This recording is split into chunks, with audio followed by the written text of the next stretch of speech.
Derek Hamilton sat in his patrol vehicle watching the traffic flow through the outer checkpoint of New Phoenix Colony. The sun was setting on Kepler 442b, casting strange purple shadows across the desert landscape that still felt alien even after 3 years of living here. His shift was almost over and all he wanted was to go home, crack open a cold drink and forget about the argument he had with his supervisor that morning. Captain Morrison had chewed him out again for being too aggressive with colonists, telling him he needed to remember they were building a community here, not running a prison. Derek thought that was nonsense. Someone had to maintain order and enforce the rules, especially with all these aliens coming and going like they owned the place. A sleek black vehicle approached the checkpoint, moving at a steady pace but not stopping at the preliminary scan point. Derek's eyes narrowed as he watched it continue down the road. The vehicle had diplomatic plates, which usually meant someone thought they were too important to follow normal procedures. His bad mood from the morning suddenly found a target. He activated his lights and pulled out onto the road, accelerating until he was behind the black vehicle. The driver seemed to notice immediately and began slowing down, looking for a safe place to pull over. To Derek, it looked like hesitation, like the driver was trying to decide whether to stop or keep going. After what felt like half a mile, the vehicle finally pulled onto a wide shoulder near a rest area. Derek parked behind it and ran the plates through his system. The readout showed diplomatic registration, assigned to the Interstellar Justice Commission with clearance level Alpha 9. That was higher than most military personnel, but Derek had seen fake credentials before. Some wealthy colonists bought black market diplomatic tags to avoid inspections. He stepped out of his patrol vehicle, his hand resting near his weapon out of habit, and approached the driver's side. The door opened and a man stepped out before Derek could even reach the window. He was tall, probably in his mid-50s, with graying hair and a calm, dignified presence. He wore a formal dark suit that looked expensive, with a long coat over it to protect against the desert wind. His skin was dark and his eyes were steady as he looked at Derek. There was no fear in his expression, just patience, as if he had been through this kind of thing before and knew exactly how it would play out. Derek felt a flash of irritation at the man's composure. Most people were nervous when pulled over, apologetic and eager to explain themselves. This man just stood there waiting, like Derek was the one who needed to explain himself. Derek decided to establish control of the situation immediately. He kept his voice hard and official as he spoke. "Why didn't you stop at the checkpoint?" he demanded. The man's expression didn't change. He replied in a smooth, educated voice that he had stopped. He had just been looking for a proper place to pull over safely. The road back there was narrow and he didn't want to create a hazard for other drivers. Derek felt his irritation grow. That sounded like an excuse, like this man thought he was too smart to just follow simple instructions. "License and registration," Derek said, cutting off any further explanation. "Also your identification papers and travel authorization." The man nodded slowly and reached into his coat. Derek tensed, his hand moving closer to his weapon. The man noticed the movement and deliberately slowed down, pulling out a leather wallet with careful, visible movements. He extracted several cards and papers, handing them over. Derek glanced at the documents. The license showed the name Marcus Webb, age 53, residence listed as New Phoenix Central District. The registration matched the vehicle. But it was the third card that made Derek pause.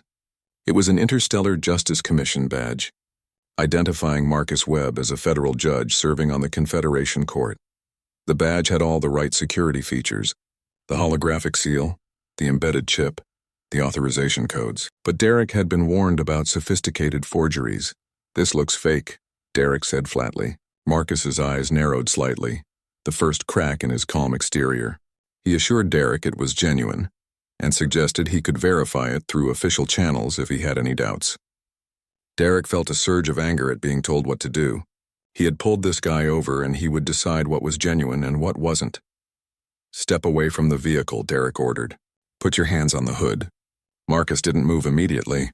He asked if Derek was serious, his voice still calm but with an edge of disbelief. Derek repeated the order louder this time. Marcus sighed, a sound of deep weariness, and complied. He placed his hands on the hood of his vehicle and stood there, a federal judge being treated like a common criminal on the side of a desert road. Traffic had slowed as other drivers noticed the scene. A few vehicles pulled over at the rest area, their occupants watching with interest. Derek saw some of them holding up their communication devices, recording the interaction. Good, he thought. Let them see that nobody was above the law, not even someone with a fancy fake badge. One of the vehicles that stopped wasn't human. It was a transport driven by a Valkyrie, one of the insectoid species that made up a significant portion of the Confederation. The alien climbed out of their vehicle, their forearms moving in a gesture that Derek had learned meant concern or question among their kind. The Valkyrie approached, their translator device clicking and chirping before producing words in standard English.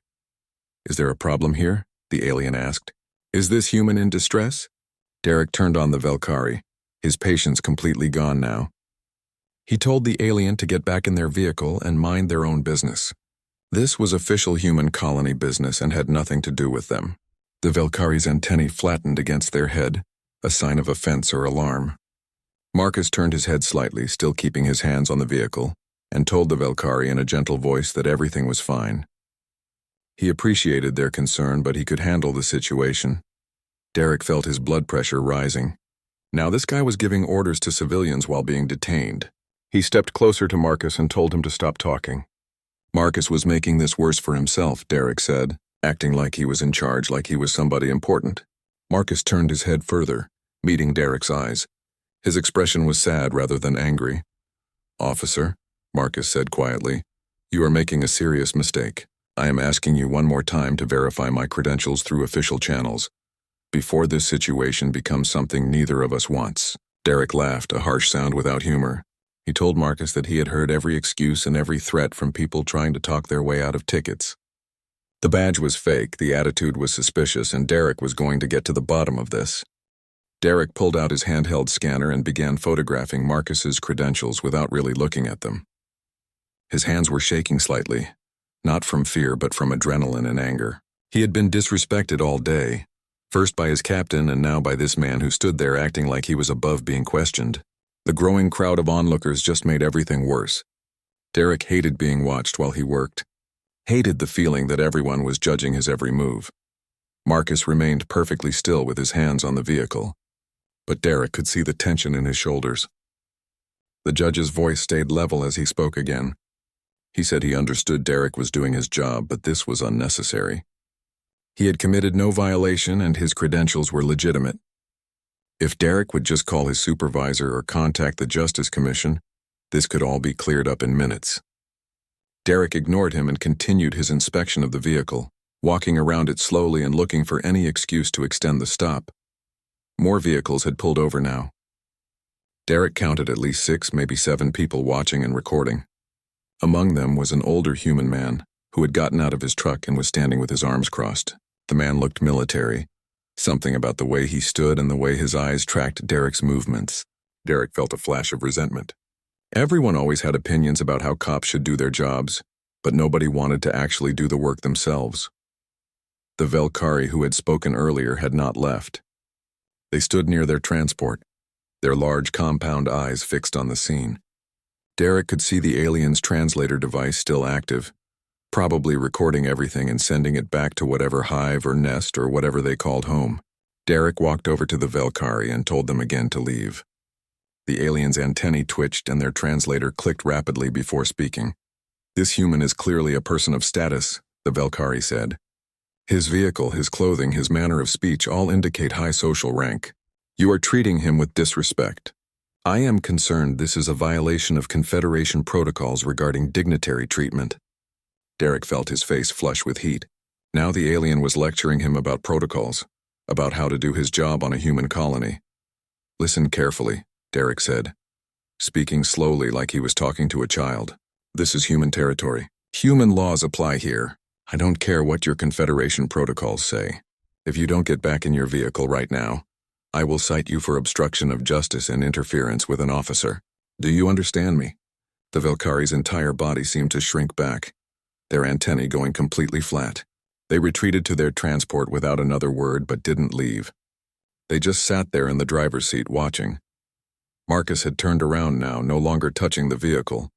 His hands were at his sides and his expression had shifted from patient to firmly disapproving. He told Derek that threatening a Confederation citizen with false charges was a serious offense.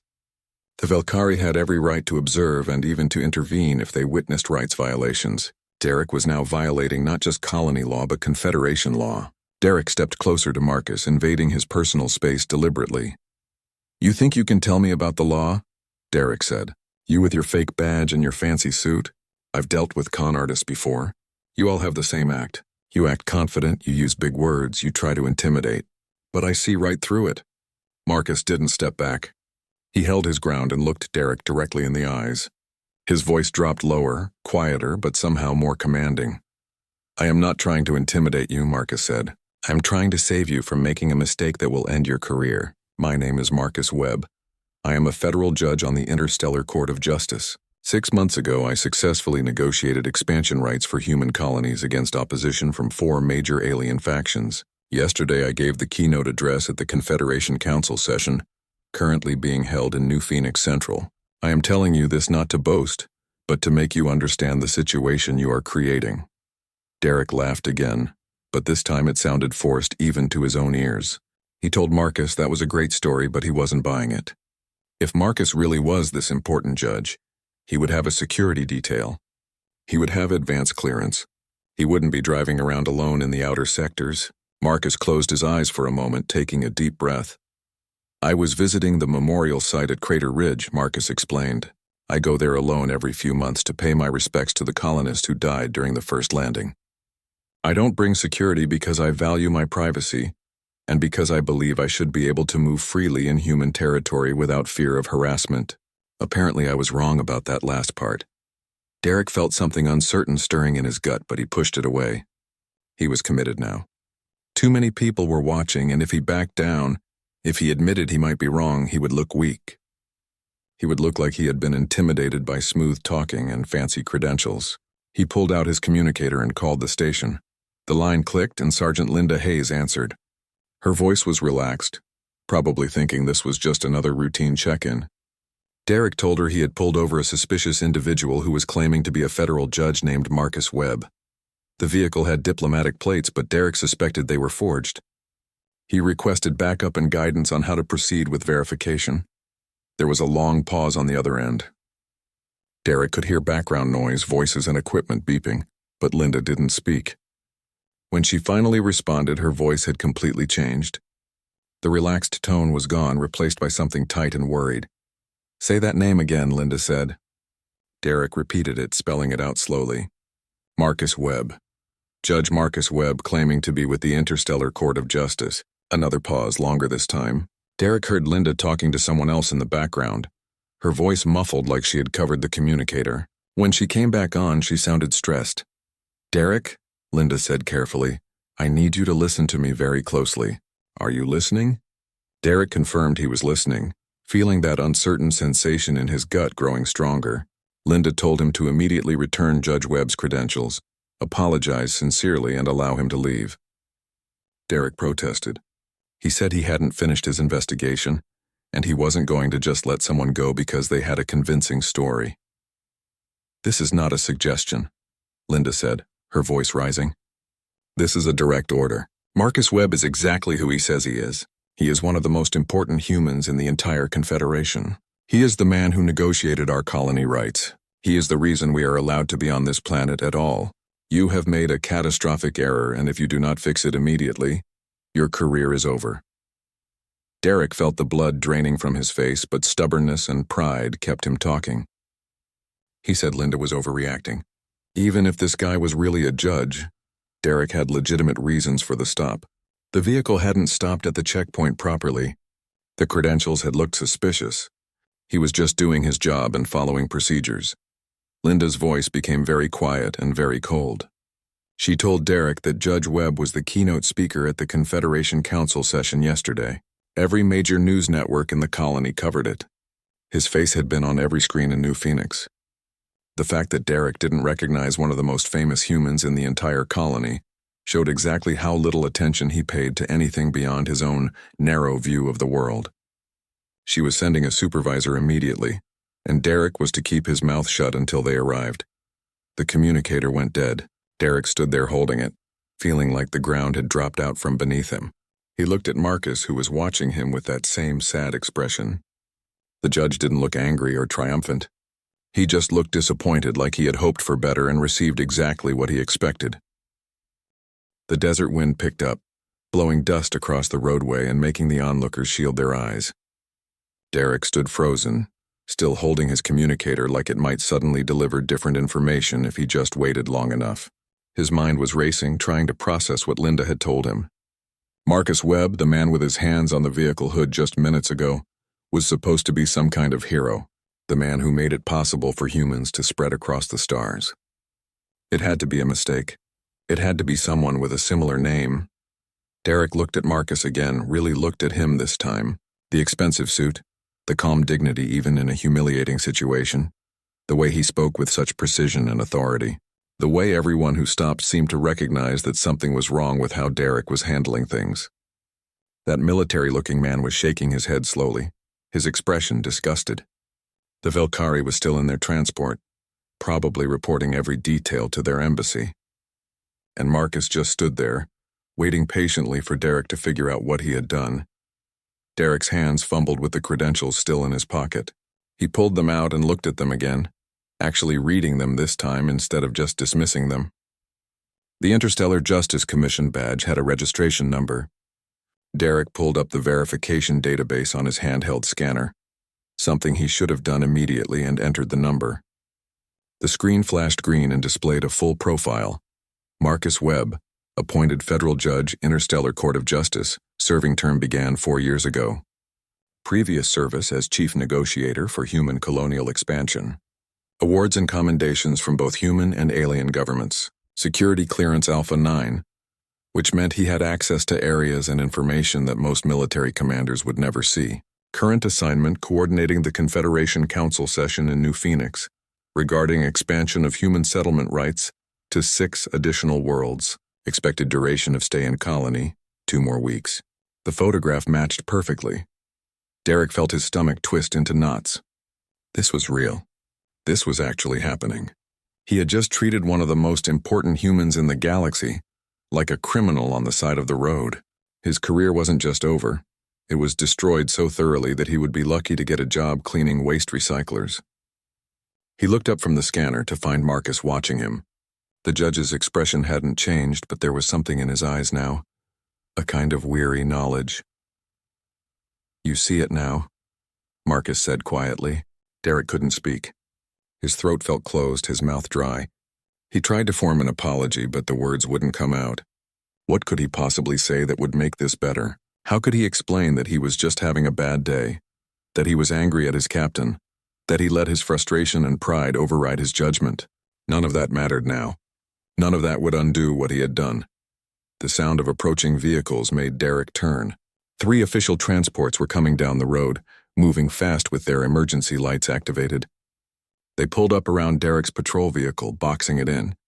The doors opened and Derek recognized Governor Patricia Mendoza immediately. She was a small woman, but she carried herself with absolute authority, the kind that came from actually earning respect rather than demanding it. Behind her came 2 Confederation peacekeepers in their distinctive blue armor, and an alien that Derek recognized as a Thralxian from their multiple eyes and crystalline skin structure. Patricia walked directly to Marcus, ignoring Derek completely. Her face showed horror and fury in equal measure.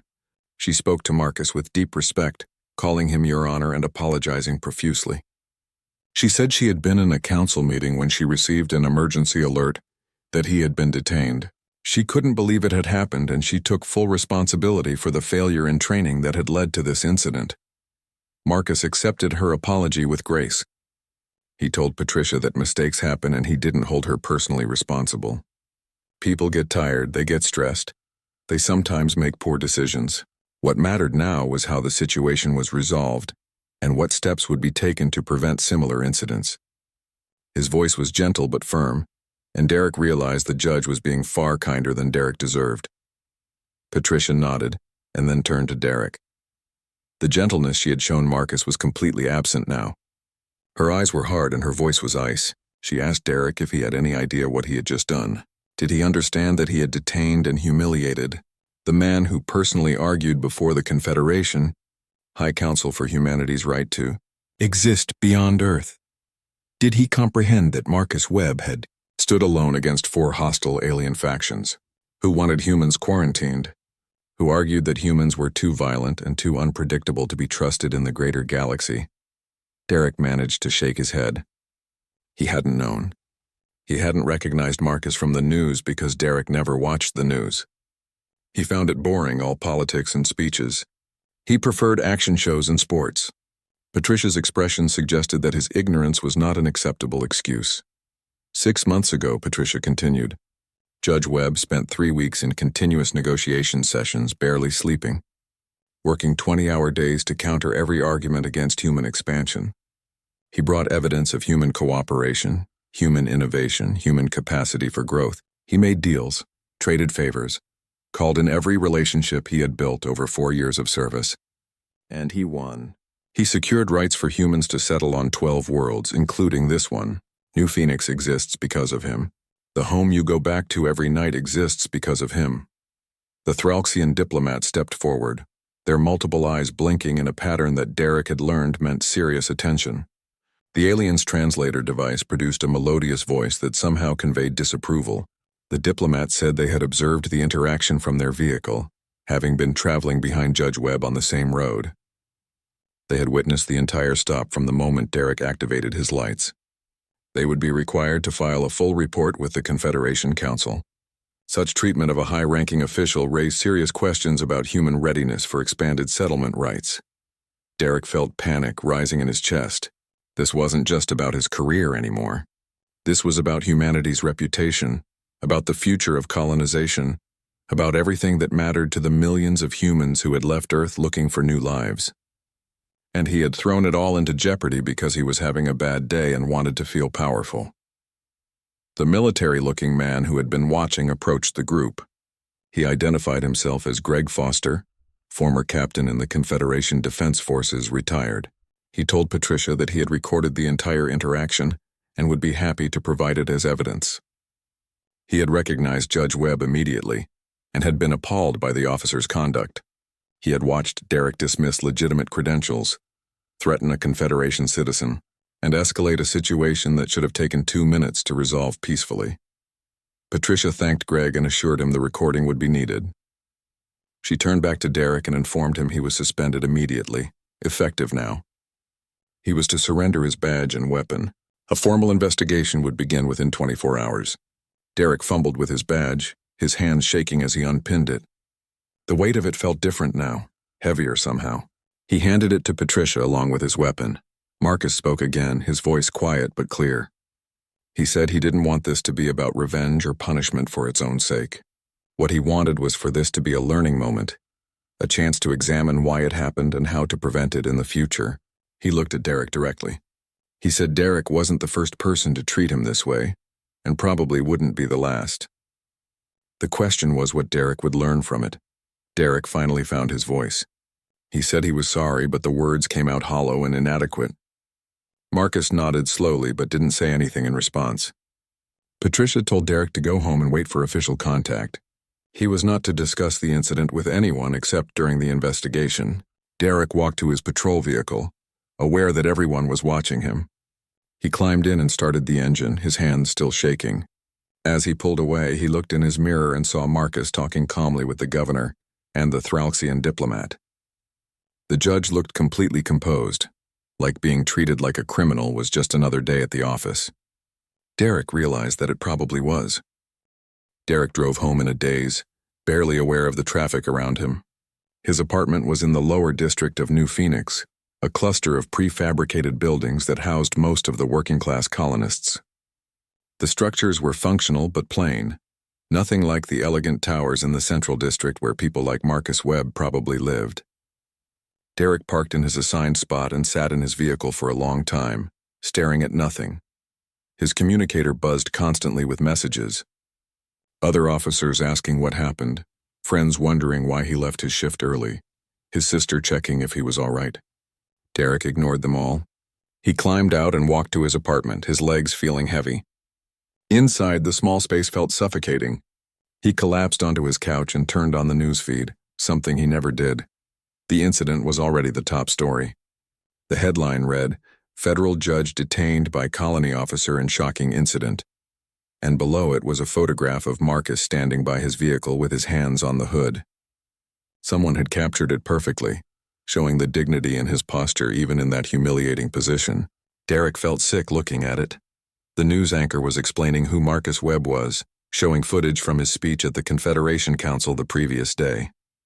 Derek watched as Marcus stood before an audience of humans and dozens of alien species, speaking about cooperation and mutual respect.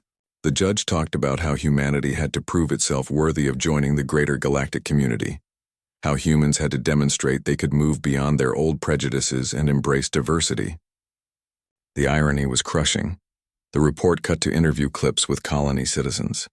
A scientist spoke about how Marcus had personally helped negotiate the research agreements that allowed human scientists to access Confederation databases and collaborate with alien researchers. A teacher talked about educational programs that Marcus had championed, bringing human and alien children together in shared learning environments. A shop owner mentioned how Marcus had argued for fair trade, agreements that allowed human merchants to compete on equal terms with established alien businesses. Everyone had a story about how Marcus Webb had helped humanity. Everyone except Derek, who had never bothered to learn who the man was or what he had done. Derek had been too busy feeling angry about his own small problems to pay attention to the person who was solving huge problems for all of humanity. His communicator buzzed with an official message. It was from Captain Morrison, ordering him to report to the Central Administration Building the next morning at 8 for the start of the investigation. The message was cold and formal, nothing like Morrison's usual friendly tone. Derek knew his captain must be furious. Morrison had warned him repeatedly about his attitude, and Derek had ignored every warning. Derek tried to sleep but couldn't. He lay in bed staring at the ceiling, replaying the incident over and over in his mind. Every decision he made had been wrong. When Marcus explained who he was, Derek had dismissed it. When Linda ordered him to let Marcus go, Derek had argued. When witnesses started recording, Derek had threatened them instead of reconsidering his actions. At every single point where he could have chosen differently, he had chosen pride and stubbornness. By morning, the incident had spread far beyond New Phoenix. Derek checked the feeds and found it was news across all 12 human colonies and had been picked up by major alien networks. The Velkari embassy had issued a formal complaint, not just about Marcus's treatment but about Derek's threatening behavior toward Zeph, the merchant who had stopped to help. The complaint detailed how Derek had been dismissive and hostile to a Confederation citizen simply for showing concern. The complaint from the Velkari made Derek's situation much worse. Mistreating a fellow human, even an important one, was a colony matter, but threatening a Confederation citizen was a violation of treaties that governed human participation in the galactic community. Derek could face charges in Confederation court, which operated under completely different rules than human courts. He had no idea what the penalties might be. The feeds showed reaction from various alien species.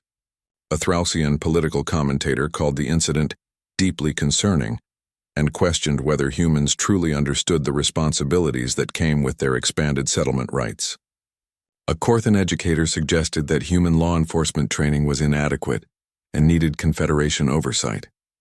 A Velkari community leader called for a review of all human colonies to ensure Confederation citizens were being treated appropriately.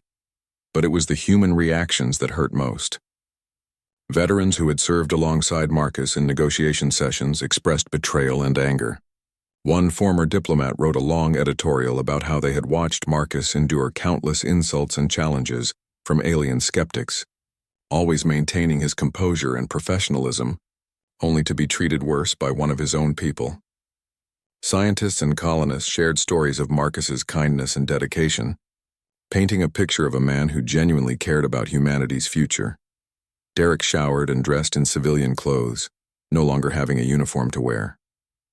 He arrived at the administration building early and was directed to a conference room where several people waited. Patricia Mendoza sat at the head of the table, flanked by 2 internal affairs investigators. Captain Morrison was there, avoiding eye contact with Derek. Also present were a representative from the Confederation Embassy and a legal advocate who had been assigned to represent Derek. During the investigation, Patricia began by reading the formal charges. Derek was accused of abuse of authority, failure to verify credentials according to protocol, filing a false report by claiming Marcus's credentials appeared fake without proper verification, threatening a Confederation citizen, and conduct unbecoming an officer. Each charge was detailed with timestamps and evidence from multiple recordings. Greg Foster's video was particularly damning, showing everything from Derek's initial aggressive approach to his threat against Zeph. The investigators asked Derek to explain his actions. He tried to articulate what he had been feeling, the stress from his argument with Morrison, his frustration with what he perceived as lax enforcement of rules. But every explanation sounded like an excuse. The investigators pointed out that Derek's personal stress was not relevant to his professional duties. Officers dealt with stress every day without abusing their authority. Derek had no defense, and he knew it. The Confederation embassy representative spoke, their tone diplomatic but firm. The representative explained that the incident had caused significant diplomatic complications. 3 members of the Confederation Council, species who had initially opposed human expansion, were using the incident as evidence that humans were not ready for greater responsibilities. They were calling for a review of human colony charters and a possible reduction in settlement rights. Marcus himself was spending his time trying to contain the damage instead of focusing on the expansion negotiations he had been conducting. Patricia added that the situation was made worse by Derek's complete ignorance of who Marcus was. The judge had given a speech to the entire colony just the day before. His face had been everywhere. The fact that Derek didn't recognize him suggested a profound disconnection from the community he was supposed to serve. Derek had no response to that. It was true.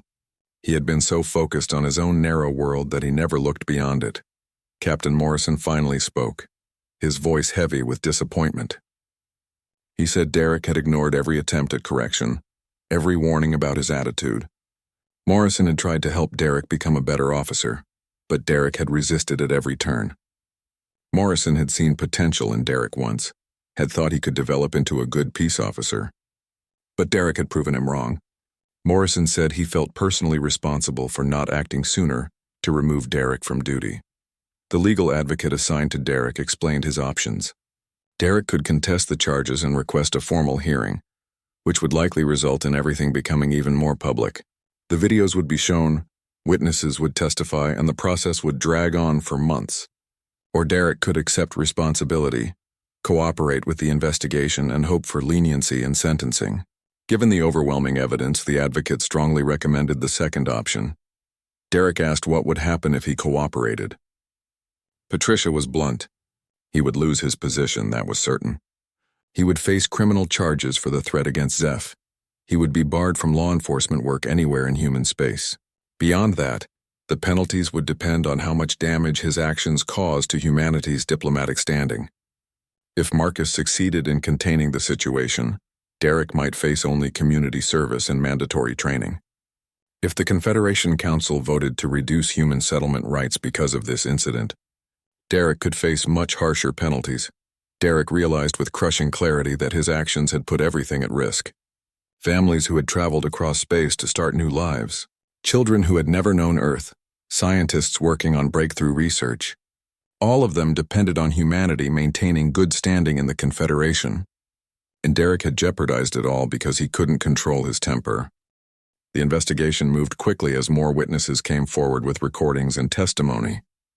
Zeph, the Velkari merchant who had stopped to check on Marcus, provided their complete recording to both the colonial government and the Confederation embassy. The recording was crystal clear, showing every moment from when Zeph first approached to when Derek threatened them. The audio captured Derek's hostile tone and his dismissive attitude toward both Marcus and Zeph. What made Zeph's recording particularly significant was what happened after Derek left. The Velkari had continued recording as Patricia and Marcus spoke. Marcus could be heard telling the governor that the incident was part of a larger pattern he had observed in human colonies. He expressed concern that some humans still carried old prejudices and power dynamics from Earth, applying them in new contexts. He worried that humanity was expanding physically across the galaxy, without expanding mentally or emotionally. The recording showed Marcus was more concerned about humanity's character than his own dignity. Zeph also provided a written statement through their translator. The merchant described feeling threatened and frightened by Derek's aggression.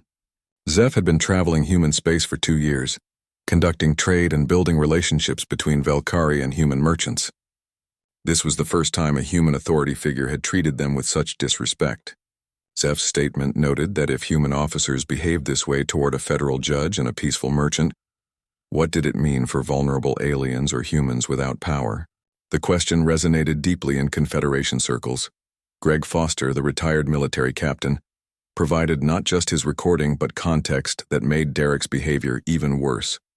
Greg had served under Marcus's command during a joint human-alien military operation 5 years earlier. He described Marcus as one of the most principled and capable leaders he had ever known. Someone who treated every person with respect, regardless of their species or rank. Greg's statement expressed disgust that Marcus had been forced to endure such treatment from someone who should have been honored to meet him. A young colonist named Sophie Chen came forward with her recording. Sophie was 19, studying xenobiology at the Colony University. She had been driving back from field research when she saw the traffic stop. Sophie recognized Marcus immediately, because he had been a guest lecturer in her interspecies relations course the previous semester. She had watched in horror as Derek treated the judge like a criminal. Sophie's recording captured the growing crowd of witnesses and showed several people trying to signal to Derek that he was making a mistake. Derek had ignored them all. Sophie provided testimony that added another dimension to the incident. She explained that Marcus had spoken to her class about the challenges of building trust between species, about how single incidents could destroy years of careful relationship building. He had emphasized that humans needed to be especially careful because they were newcomers to the Confederation, still proving themselves. Sophie said watching Derek treat Marcus that way felt like watching everything the judge had taught them being violated. More witnesses contacted the investigators throughout the day. A couple who had been traveling to the rest area described how Derek's aggressive posture and loud voice had frightened them. They had almost driven away without stopping because they didn't want to get involved in what looked like a dangerous situation. An alien family of Corthans had recorded the incident while explaining to their children what was happening. Their recording included the children asking why the human officer was being mean to the nice human in the suit. The innocence of those questions made the incident even more shameful. The station where Derek worked provided records showing a pattern of complaints against him. Citizens had reported his aggressive behavior, his tendency to escalate rather than de-escalate situations, his apparent enjoyment of exercising authority. Most complaints had been dismissed as misunderstandings or minor issues, but together they painted a picture of an officer who had been problematic for years. Captain Morrison had documented multiple counseling sessions with Derek, warnings about his attitude, and recommendations for additional training. Derek had completed the training but showed no improvement. Internal communications revealed that other officers had concerns about Derek. Several had reported to Morrison that they didn't want to work with Derek because he made situations worse. One officer wrote that Derek seemed to actively look for confrontations, that he appeared to need conflict to feel important. Another officer noted that Derek showed particular aggression toward people he perceived as arrogant or superior, as if he needed to prove they weren't better than him. The most damaging evidence came from Derek's own records. His personal log, required documentation that all officers maintained, showed his thoughts during various incidents. The log revealed contempt for colonists he considered weak, dismissiveness toward alien species, and resentment toward authority figures. An entry from the morning of the incident with Marcus described his argument with Captain Morrison and included phrases about needing to show people that rules mattered and that nobody was above the law. The entry made clear that Derek had been looking for an opportunity to assert authority. Patricia reviewed all the evidence with her senior staff and the Confederation representatives. The picture was undeniable. Derek hadn't just made one mistake in judgment. He had a long-standing pattern of inappropriate behavior that had been inadequately addressed. The incident with Marcus was the culmination of years of problems, not an isolated event. Patricia concluded that the colony's law enforcement training and oversight systems had failed. Derek should have been removed from duty long before he had the opportunity to humiliate a federal judge and threaten a Confederation citizen. The Confederation embassy issued a preliminary report to the council. The report detailed not just Derek's actions but the systemic failures that allowed him to remain in a position of authority. despite clear warning signs. The report questioned whether human colonies had adequate safeguards to prevent abuse of power. It noted that if such treatment could happen to someone as prominent as Marcus Webb, with multiple witnesses present, what happened to ordinary citizens when no one was watching? Alien media picked up on the systemic angle. Commentators pointed out that humans often talked about equality and justice, but seemed to struggle with implementing those values consistently. A prominent Thrauxian journalist wrote that humans appeared to still be fighting internal battles about power and respect, battles that most spacefaring species had resolved millennia ago. The journalist questioned whether species still working through such fundamental issues should be given responsibility for new worlds. The human response was mixed. Many colonists expressed shame and anger at Derek's behavior. Online forums filled with people sharing their own experiences with Marcus, describing his kindness and dedication. Petitions circulated demanding not just punishment for Derek, but comprehensive reform of colonial law enforcement. Some people argued that Derek was a product of old Earth attitudes that had no place in the colonies, but there was also a defensive minority who supported Derek. These voices claimed he was just doing his job, that everyone was overreacting, that Marcus should have been more cooperative. They argued that law enforcement was difficult and officers needed support, not criticism. Some suggested the whole incident was being blown out of proportion for political reasons. These defenders were quickly overwhelmed by the majority, who recognized that Derek's behavior was indefensible. But their presence added complexity to the situation. Marcus himself remained mostly silent during this period. He issued one brief statement through the Justice Commission saying he appreciated the concern people had shown, but urged everyone to focus on constructive solutions rather than just punishment. He suggested this was an opportunity to improve training and oversight systems to prevent similar incidents. He specifically requested that people not harass Derek's family, who had no responsibility for his actions. The statement was characteristically gracious and focused on progress rather than revenge. The grace Marcus showed made Derek's actions look even worse by contrast. Here was a man who had been humiliated publicly, who had every right to be angry and demanding, choosing instead to take the high road and think about systemic improvements. The comparison between Marcus's dignity and Derek's pettiness was stark. People began sharing the statement alongside recordings of the incident, letting the contrast speak for itself. Governor Patricia called a colony-wide meeting to address the incident. Thousands attended in person, and millions more watched via broadcast. Patricia acknowledged the failure of oversight that allowed Derek to remain in service despite warning signs. She announced immediate reforms including mandatory bias training for all law enforcement, better credentials verification systems, civilian oversight boards, and direct communication channels to diplomatic services. She personally apologized to Marcus, to Zeph, and to the broader Confederation for the incident. Patricia also addressed the minority defending Derek. She firmly stated that there was no justification for his behavior. Within 48 hours of the incident, the Confederation Council convened an emergency session to discuss the implications for human expansion rights. Marcus was required to attend, pulled away from his other work to defend humanity's reputation because of Derek's actions. The session was broadcast across the Confederation network, allowing billions of beings across hundreds of worlds to watch as humanity's future was debated. 3 council members led the opposition. A Thrauxian administrator named Crystalline argued that the incident demonstrated humans still operated on primitive hierarchies based on appearance and perceived status rather than merit and dignity.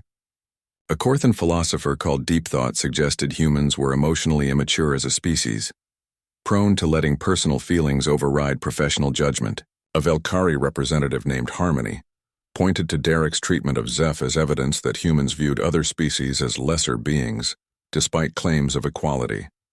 Marcus sat in the defendant's position, a place usually reserved for species accused of serious violations.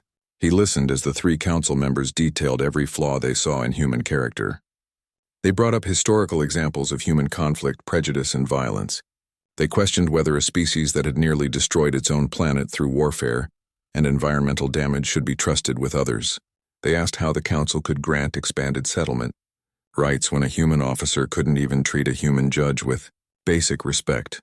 The arguments were difficult to counter, because they contained elements of truth. Humans did have a troubled history. They were newcomers struggling to adapt to Confederation standards. The incident with Derek was not humanity's first diplomatic problem, just the most public and embarrassing. Marcus acknowledged all of this in his response. He didn't make excuses or minimize the situation. Instead, he talked about growth and potential. Marcus explained that humans were aware of their flaws. That awareness was exactly what made them valuable Confederation members. Species that had never struggled with prejudice or violence often couldn't understand those who did. Humans could serve as bridges, helping other troubled species navigate the path toward enlightenment. The incident with Derek was shameful, but it was also an opportunity to demonstrate how humans handled failure. Would they hide it, excuse it, or confront it honestly and make changes?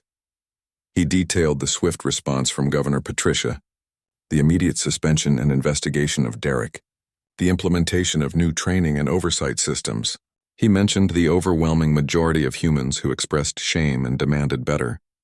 He noted that human societies had made remarkable progress in just a few generations, moving from global conflict to peaceful cooperation. The journey wasn't complete, but the direction was clear. Marcus also made a more subtle argument. He suggested that species who had never known prejudice or abuse of power might lack the tools to recognize and prevent it in others. Humans, having fought these battles internally, could identify warning signs early. They could share hard-won lessons with emerging species joining the Confederation. Their struggles made them valuable allies in maintaining Confederation values, not disqualifications from participation.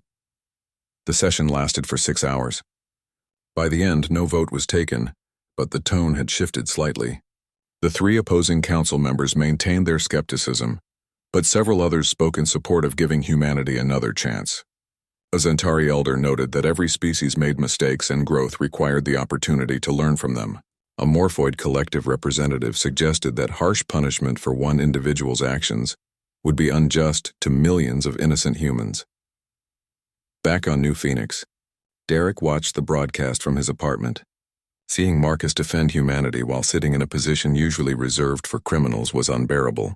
This was Derek's fault.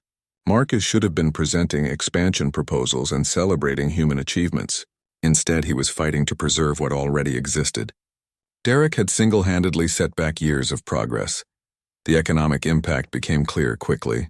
Several alien businesses postponed planned investments in human colonies, citing concerns about stability and rule of law. A major research consortium delayed signing agreements with human universities. Tourism to human worlds dropped sharply as aliens questioned whether they would be safe. The financial losses mounted daily, affecting jobs and opportunities across all 12 colonies. Human colonists started feeling the consequences directly.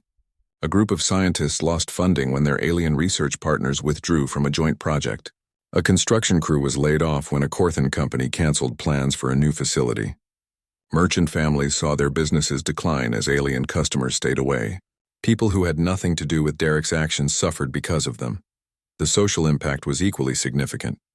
Human children attending mixed-species schools reported being questioned by alien classmates about whether humans were really trustworthy. Some human families living in predominantly alien districts faced cold treatment from neighbors who had previously been friendly. The incident had created suspicion and distance where cooperation had been building. Human military personnel serving in Confederation forces experienced difficulties.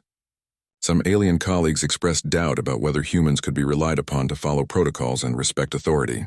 Officers had to work harder to prove themselves trustworthy. Several joint operations were delayed while commanders addressed concerns about human participation. Years of relationship building were damaged in a single incident. Marcus received thousands of messages from humans apologizing for Derek's behavior. Veterans, scientists, teachers, families, all writing to express their shame and support. Marcus read them when he had time, touched by the outpouring but also saddened that it was necessary. He had spent years building trust, and one man had nearly destroyed it. The messages helped, but they couldn't undo the damage. The legal process against Derek continued. Prosecutors filed formal charges including abuse of authority, falsifying official reports, threatening a Confederation citizen, and conduct unbecoming an officer. The charges carried potential penalties ranging from fines to imprisonment.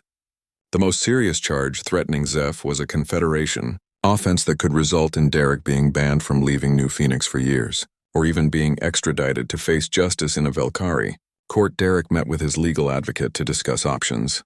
The advocate explained bluntly that Derek's best hope was to plead guilty to all charges, express sincere remorse, and ask for leniency based on accepting responsibility. Fighting the charges would be futile given the overwhelming evidence and would likely result in harsher penalties. Derek needed to show that he understood what he had done and was committed to change. The advocate also warned that Derek would face civil lawsuits. Zeph had every right to sue for emotional distress and violations of Confederation citizen protections. Marcus could sue for defamation and civil rights violations. Even if Derek avoided prison, he could spend years paying damages. His financial future was destroyed along with his career. Captain Morrison visited Derek at his apartment, their first direct contact since the incident. Morrison looked tired and disappointed. He explained that the entire police force was now under review. Every officer had to undergo additional training and evaluation. The budget for community programs was being cut to pay for the reforms. Morrison's own reputation had been damaged for not removing Derek sooner. All of this because Derek couldn't control his ego. Morrison told Derek he should have been a better captain, should have acted more decisively when problems first appeared. But he also said Derek had been given chances to change and rejected them all. Morrison had tried to help, but Derek had to want to improve, and he never did. Morrison wished him luck with the legal process and left. Derek knew he would never see his former captain again. Social isolation set in as Derek's friends and colleagues distanced themselves. Other officers didn't want to be associated with him. His neighbors avoided him in hallways. Even his sister called less frequently, their conversations awkward and strained. Derek had become toxic, a reminder of shame that people wanted to forget. News continued to cover the incident daily. Analysis pieces examined what went wrong. Interviews with experts discussed solutions. Opinion writers debated human readiness for expansion. Derek's face was shown repeatedly, always in the worst possible context. He couldn't go outside without being recognized. Someone threw trash at his door with a note calling him a traitor to humanity. Derek felt like a prisoner in his own home. The worst part was knowing he deserved it. Every consequence, every hardship, every moment of isolation was earned through his own choices. He had been warned, guided, given opportunities to change. He had rejected them all because he thought he knew better. His pride and anger had brought him to this place, and there was no one else to blame. Patricia announced that the investigation had concluded and Derek would face trial within 2 weeks. The trial would be public, broadcast across the colony. Patricia said transparency was essential to rebuilding trust. People needed to see that justice was being served, that humans took responsibility for failures. The Confederation Council requested that Marcus make a formal statement about the incident and its implications. The statement would be delivered before the full council, broadcast across all member worlds, and would likely influence the final decision about human expansion rights. Marcus spent 3 days preparing, knowing that his words would shape humanity's future for generations. The Grand Council chamber was a marvel of engineering and artistry, a massive sphere that could accommodate thousands of beings from hundreds of species. The walls displayed holographic representations of all Confederation worlds, a reminder of the scope and diversity of the Alliance. Marcus stood at the central podium, surrounded by council members in their designated sections. Humans in the viewing galleries watched nervously, knowing everything depended on what happened next. Marcus began by thanking the council for the opportunity to speak. He acknowledged that the incident on New Phoenix had raised legitimate concerns about human readiness for expanded responsibilities. He stated clearly that he would not minimize what happened or make excuses. Derek Hamilton's actions were wrong, and the human response, while swift, revealed underlying problems that needed addressing. He talked about his own experience during the traffic stop, describing it in simple terms without drama or embellishment. He explained how he had complied with every order, provided legitimate credentials, and tried repeatedly to de-escalate the situation. He noted that despite his position and authority, he had been powerless in that moment because one person had decided to abuse his authority. Marcus said this was a failure not just of one man, but of the systems that allowed that man to remain in power. Marcus then broadened the discussion. Beyond Derek, he pointed out that prejudice and abuse of power were not uniquely human problems. Every species in the chamber had their own history of struggles with such issues. The Thrauxians had overcome caste systems that once made some citizens invisible to law. The Corthans had reformed judicial systems that once valued collective judgment over individual rights. The Velkari had confronted their own xenophobia when first encountering other species. Growth was universal, not just human. What made this incident particularly painful, Marcus continued, was not that it happened, but that it happened to him specifically. He had spent years arguing that humans could be trusted, that they had learned from their mistakes, that they were ready for greater roles. Derek's actions felt like a betrayal of everything Marcus had worked for, but upon reflection, Marcus realized that was exactly the wrong way to think about it. Marcus explained that if human worthiness depended on perfect behavior from every individual, then humans would never be worthy. No species would be. The real measure of a society was not whether bad actors existed, but how society responded when they revealed themselves. Did they hide the problem or confront it? Did they protect the guilty or hold them accountable? Did they learn and improve or repeat the same mistakes? He detailed the human response to the incident. Patricia's immediate actions, the swift investigation, the implementation of reforms, the public acknowledgement of failures. Marcus noted that many species would have tried to cover up such an embarrassing incident or would have minimized it as an isolated case. Humans instead broadcast it widely, invited scrutiny, and used it as motivation for systemic change. That response, Marcus argued, demonstrated exactly the kind of character the Confederation valued. Marcus addressed the concerns about human treatment of other species, using Derek's threat against Zeph as an example. He acknowledged that some humans still carried old attitudes about superiority or territoriality, but he pointed to the overwhelming human response condemning Derek's xenophobia. Millions of humans had expressed support for Zeph and shame about how they were treated. Human leaders had apologized and offered compensation. The incident had sparked conversations across human space about respecting alien citizens. He made a subtle but important point about visibility and accountability. The incident happened on a public road with multiple witnesses who immediately recorded and reported it. Human systems caught and responded to the problem quickly because transparency was built into the society.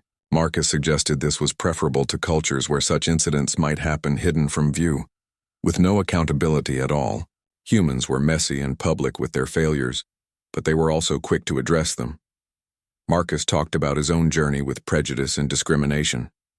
He described experiences on Earth before humans joined the Confederation, times when his expertise had been questioned and his authority challenged simply because of his appearance.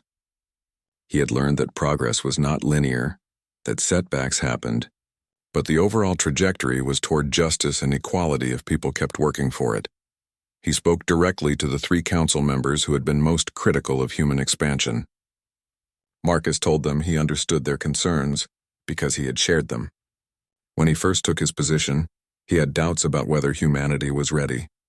But serving alongside humans in difficult situations had shown him something important. Humans were aware of their flaws in ways that some species were not. That awareness created humility and drive for improvement. Marcus shared a story about a joint military operation where human soldiers had worked with Thrauxian troops. Initially, there was friction and misunderstanding, but the humans had been eager to learn Thrauxian customs and protocols. They adapted their behavior and found common ground. By the end of the operation, the Thrauxian commander had specifically requested human units for future missions. That pattern, Marcus said, repeated across human interactions with dozens of species. He addressed economic concerns by noting that human colonies contributed significantly to Confederation prosperity. Human innovation in agriculture had helped solve food shortages on several worlds. Human medical research had led to treatments benefiting multiple species. Human engineers had designed systems that improved efficiency across the network. Reducing human expansion rights would not just punish humans, but would deprive the Confederation of valuable contributions. Marcus concluded by making a request of the Council. He asked them to see the incident for what it was, a painful learning moment rather than proof of human unworthiness. He asked them to evaluate humanity based on the whole picture, not just the worst example. He reminded them that every species in the chamber had been given chances to grow and learn. Humans deserved the same opportunity. His final words were directed not at the council but at humans watching. Marcus told them that this incident hurt, but it did not define them. What would define them was how they moved forward. He challenged every human to examine their own attitudes and behaviors, to commit to being better, to prove through their actions that humanity belonged among the stars. He said he would continue fighting for human rights and opportunities, but he needed every human to fight alongside him through their daily choices. The chamber was silent when Marcus finished. Several council members appeared moved, their species-specific expressions showing respect and consideration. The three critics sat quietly, their opposition less certain than before. A Zentari elder rose and requested time to consult with their government before any vote was taken. Other council members agreed. The session was adjourned for 72 hours. Humans across the colonies watched the recordings of Marcus's speech. Many people cried, moved by his eloquence and grace under pressure. Others felt renewed determination to live up to the standard he set. The speech became required viewing in schools, used as an example of dignity and principled argument. People shared their favorite moments, particularly Marcus's challenge to humans to prove themselves through daily actions. Derek watched the speech alone in his apartment. Hearing Marcus describe the incident from his perspective was devastating. Derek had felt powerful in that moment, had enjoyed asserting authority. Marcus had felt humiliated and powerless but had maintained his dignity anyway. The contrast showed Derek exactly what strength really looked like, and how far he fell short of it. The speech had an immediate effect on public opinion. Alien commentators who had been critical began softening their positions. Several noted that Marcus's speech demonstrated the kind of leadership and character they valued. Human media celebrated Marcus as a hero, someone who had taken the worst moment of his career and transformed it into a teaching opportunity. His approval ratings across human space reached unprecedented levels. Derek's trial began on a gray morning 3 weeks after the incident. The courtroom was packed with spectators, journalists, and observers from various species. Cameras broadcast every moment across the colony and beyond. Derek sat beside his legal advocate, wearing civilian clothes that felt uncomfortable after years in uniform. He looked smaller somehow, diminished by the weight of what he had done. The prosecution presented their case methodically.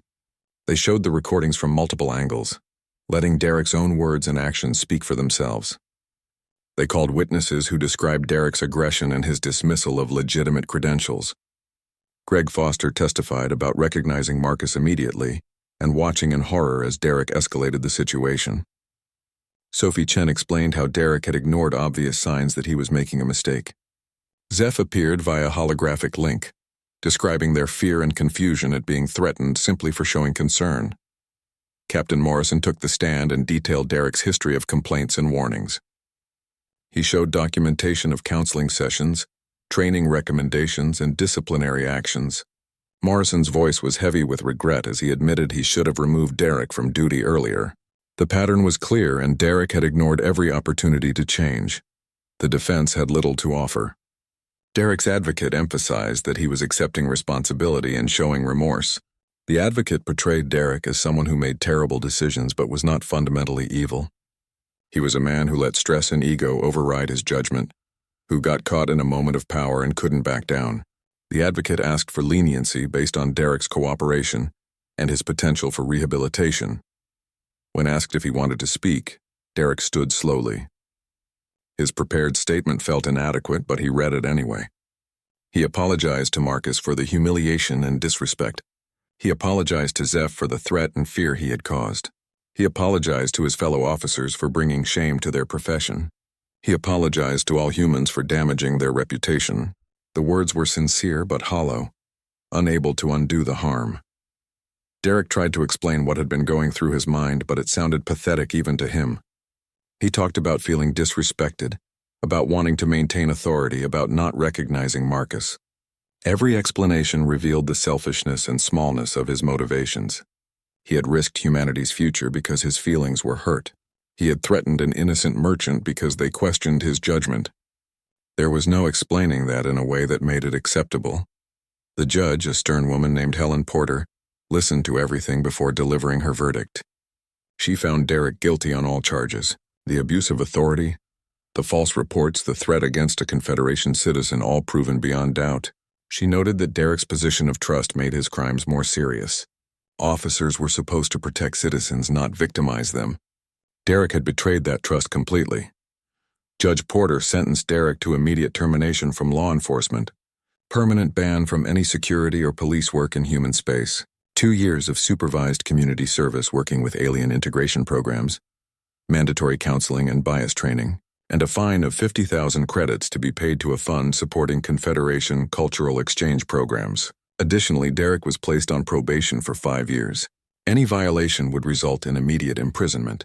The Confederation charge regarding Zeph was handled separately. A Velkari magistrate appeared via hologram to deliver judgment on that count. The magistrate's translated words were formal and cold. Derek was found guilty of threatening a Confederation citizen without cause. The penalty was a 5-year travel ban restricting him to New Phoenix Colony, and an additional fine of 30,000 credits paid directly to Zeph as compensation. The magistrate noted that only Derek's immediate acceptance of responsibility prevented harsher punishment, including possible imprisonment in a Velkari facility. Derek listened to the sentences feeling numb. His career was over, his finances destroyed, his freedom restricted. He would spend the next 2 years working with the very aliens he had disrespected, learning lessons he should have learned years ago. The irony was not lost on him. After the trial, Derek began his community service at the New Phoenix Alien Integration Center. His supervisor was a patient Corthan named Steady, who seemed determined to teach Derek everything he had refused to learn before. Derek worked with alien families settling in the colony, helping them navigate human systems and customs.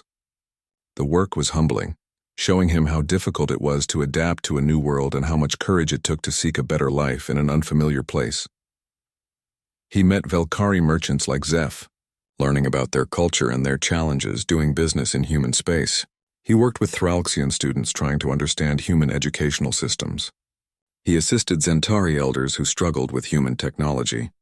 Every day showed him the diversity and complexity of the beings he had dismissed as aliens, without ever really seeing them as people. The counseling sessions were harder than the physical work. Derek had to confront his own attitudes and assumptions, examining where they came from and why he clung to them. The counselor pushed him to understand that his need to feel superior came from insecurity, that his aggression masked fear of his own inadequacy. Derek resisted at first, but gradually began to recognize the truth in it. Meanwhile, the Confederation Council reconvened to vote on human expansion rights. Marcus presented the final arguments building on his earlier speech. He showed evidence of the reforms implemented across human colonies, new training programs, oversight systems, and accountability measures.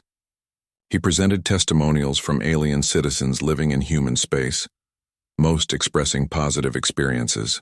He acknowledged problems but demonstrated commitment to addressing them. The vote was closer than anyone wanted, but the result was what mattered. The Council approved continued human expansion rights by a margin of 7 votes. Humanity would be allowed to proceed with settlement on 6 new worlds as originally proposed. The decision included conditions requiring regular reviews and immediate reporting of any similar incidents, but it was a victory nonetheless. Marcus held a press conference after the vote. He looked tired but satisfied. He thanked the Council for their trust and promised humans would prove worthy of it. He thanked the humans who had supported him throughout the ordeal and challenged them to continue working toward the ideals they claimed to value. He mentioned that the incident, while painful, had ultimately strengthened humanity's position by demonstrating their commitment to accountability. Someone asked Marcus about Derek. Marcus paused before answering carefully. He said he hoped Derek would learn from the experience and become a better person. Marcus believed in the possibility of redemption and growth. Derek had made terrible choices, but he was being given a chance to make better ones. Whether he took that opportunity was up to him. 6 months passed.